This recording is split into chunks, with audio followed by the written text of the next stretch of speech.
میرے دوست، فتنے کا زمانہ آنے والا ہے۔ اللہ کے رسول صلی اللہ علیہ وسلم کا فرمان ہے، بادر الاعمال الصالحہ فتنا كقطع اللیل المظلم یصبح الرجل مؤمنا ویمسی کافرا ویمسی مؤمنا ویصبح کافرا یبیع دینہ بعرض من الدنیا۔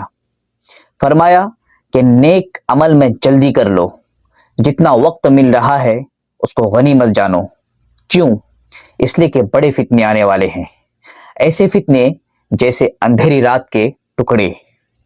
اس کا مطلب یہ ہے کہ جب اندھیری رات شروع ہوتی ہے اور اس کا ایک حصہ گزر جاتا ہے اور اس کے بعد آنے والا دوسرا حصہ بھی رات ہی کا حصہ ہوتا ہے اور اندھیرا بڑھا چلا جاتا ہے اور تیسرے حصے میں اندھیرے اور بڑھ جاتا ہے۔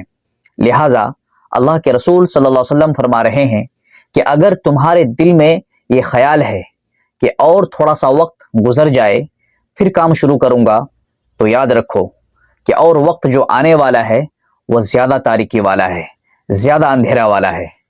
آئندہ جو فتنے آنے والے ہیں وہ بھی اندھیری رات کے ٹکڑوں کی طرح ہیں کہ ہر فتنے کے بعد بڑا فتنہ آنے والا ہے۔ پھر آگے فرمایا کہ صبح کو انسان مومن ہوگا اور شام کو کافر ہو جائے گا، اور شام کو مومن ہوگا صبح کو کافر ہو جائے گا، اور یہ کافر اس طرح ہو جائے گا کہ اپنے دین کو دنیا کے تھوڑے سے ساز و سامان کے بدلے میں بیچ ڈالے گا۔